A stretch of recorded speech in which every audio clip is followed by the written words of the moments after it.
Aga kui võtame näiteks minu päev on ju, et mina käin suusatamas hommikuti, see maraton on ka hommikul, no üldiselt, eks ju, niimoodi nädalavahetus ümber teistmoodi. Nii hommikul ma tavaliselt, argi hommikuti, ma söön ühe singi võileiva, üks veib, merevaiku, sink peale, hapukurki, kohvi, kõik. Ja siis ma natuke veel toimetan ja siis ma umbes 1,5–2 tunni pärast lähen rajale. Siis ma siis seal sõidan, kas siis 2 tundi või alla pole nagu tulnud, pigem rohkem. Ja siis on siis juba, võtame, et 3-2 tunni, 5 tunni pärast joon termosetäie teed, siis ma veel sõidan natuke enne, kuni ma söögini jõuan ja siis ma tegelikult enam süüa eriti ei taha, aga siis ma midagi nagu söön. Et mismoodi seda hoida, et see oleks nagu enam-vähem adekvaatne, et mingitest mikrodest ja makrodest organismi tühjaks ei väändu? Et kindlasti küsiks kohe esimese asjana sinu käest, et kus on pudru? Nädalavahetusel saab. Kus on moos? Nädalavahetusel saab, argipäeval, no see on nii keeruline. Ja, ei ma saangi aru, jah. Napilt saab võileiva. Ütleme niimoodi, et tegelikult selle võileiva ja kohviga minna nii-öelda 2-3 tunnisele treeningule, mina seda ette ei kujuta. Aga ütleme niimoodi, et kui organism on nagu ikkagi niimoodi harjunud ja ta tunneb, et ta nagu rohkem süüa ei taha, siis kindlasti peaks ikkagi rajale võtma kaasa mingi võileiva või batooni. Et sellepärast jah, ütleme, et kindlasti võib-olla see treeningu järgne tunne ja see hetke emotsioon ongi selline, et ma olen nüüd nagu hullult väsinud, aga see ongi tingitud sellest, et lihtsalt energiat ei ole. Et väga raske on öelda, et söö hommikul kausitäis putru, pane sinna palju moosi peale, veel ma ei tea, mis iganes asja, eks ole. No nädal lõpul jõuab või kui see hommik on mul pikem, aga mu hommik algab tõesti vara. Sinule ütleme, võib-olla kindlasti nagu päästab see natuke ära, et sul ei ole see treening nagu nii intensiivne. Aga mitu tundi või kui pikk periood? No ütleme, et kui mul on aega nädalavahetusel, siis ma söön ka putru ja võileiva kõrval, see on normaalne. Et kui pikk vahe see peaks olema, et kui ma ennast täis tangin selle hetkeni, kuni ma rajale jõuan, on ju? No see võiks ikkagi olla mingi 1,5 tundi julgelt, ütleme niimoodi. Seal on kõik hästi palju ka, et ütleme, et kes on sellised sportikumad, ajavad tulemust taga, need alustavad ka kiiremini ja kui see on selge, et kui sul on kõht täis, siis on sul pulssi üles ajades, ütleme nagu ennast palju keerulisem nagu liigutada ja organism võibki hakata nagu vastu tõrkuma, et hingamine on hästi üleval ja ütleme, kui kõht on täis, siis on seda keeruline teha. Aga ütleme niimoodi, et see mõõduka tempoga peale minnes ei tohiks nagu see asi minu meelest nii hull olla. Aga võtame siis kuidagi juppideks lahti, ütleme, et maratoni eelne päev, mis oleks adekvaatne, kuidas olla, mis võib või mis ei või, või isegi võib-olla nädal, aga nädalas isegi võib-olla jah, võtaks nagu ütleme niimoodi, et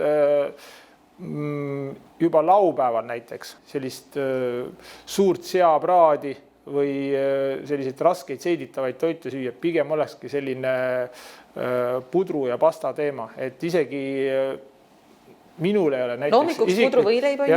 Nii. Et minul ei oleks iseenesest probleemi ei ole näiteks süüa lõunaaegu ja õhtuti pastat, ilmselt seda ma nagu laupäeval teeks ka.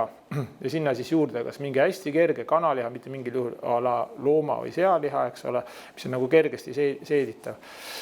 Ja siis... Mis kell see õhtusöök oleks? No selle võiks ütlema niimoodi, et kuna hommikul on vaja vara tõusta, eks ole, et kuna ikkagi põhidistants hakkab kell 9, et see võiks olla kuskil seal, ütleme, näiteks mitte hiljem kui peale 7, sest hommikul tegelikult oleks vaja juba näiteks kuskil 6:30-7 süüa. On kell 6:30-7 söön õhtusöögi ära. Siis ma tean, et täpselt see õhtul laupäeval on Eesti Laul, eks ole, ma tahan seda vaadata. Ma tahaks õudselt küpsiseid ja komme ja midagi sinna kõrval, siis see pigem ei oleks hea. See on ütleme, et äärmiselt positiivne. Siis lihtsalt selle võrra võtad makaroni või mingid salatid vähem, et see küpsis ja komm mahuks ka sul sinna nii-öelda pärast Eesti Laulu kõrvale veel ilusti kõhtu ära. Siis kuna see Eesti Laul nüüd nii väga hilja ka ei lõppe, eks ole, siis täiesti normaalne vaatad selle ära ja hommikul siis ärkad. Kuus pean tõusma siis umbes? Jah, oleneb sellest, kus sa elad. Kindlasti see, ütleme, et sa ei hakka Tallinnast hommikul tulema, eks ole. Ma olen seal lähedal. Jah, ütleme nii lähedal, sa pead kindlasti arvestama sellega, et kuidas sa nagu starti pead, selle pead nagu eelmisel päeval ära mõtlema, kas sa tuled autoga, jätad auto sinna või saad kuskilt mujalt, eks ole, et seal on linnalähe või nii-öelda Otepääl on, siis jah. Et 7 umbes annaks hommikusöök, ma ikkagi nii jõuan arutada. Et niimoodi sööks nagu ilusti ära rahulikult, eks ole.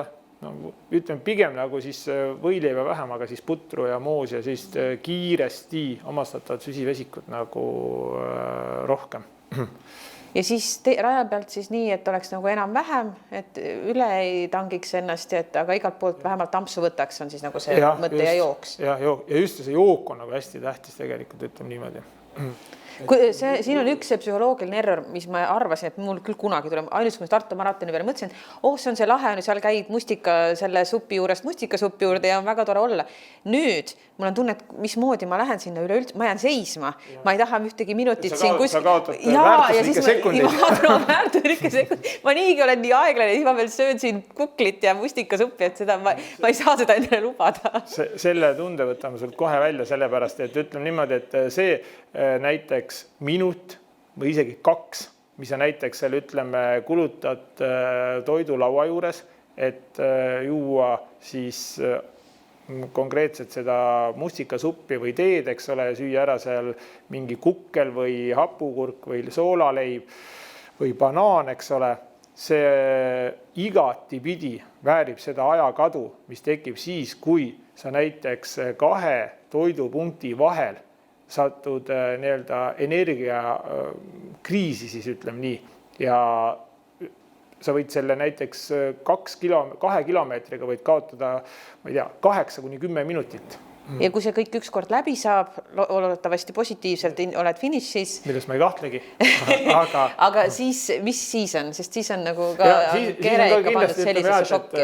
Jah, et tegelikult siis olekski nagu kohe hea mingeid hästi kiiresti omastatavaid süsivesikuid ala kas või mingid puuvilja või kommi või küpsist, mida iganes kohe nagu nii-öelda alustuseks mitte nagu keha täis parkida, aga lihtsalt, et kiiresti nagu süüa, et see normaalne enesetunne jälle kiiresti nagu tagasi tuleks ja siis võib juba minna rahulikult vahetada riided ära ja siis minna siis seda suppi sööma ja mis seal veel iganes ka ei pakuta.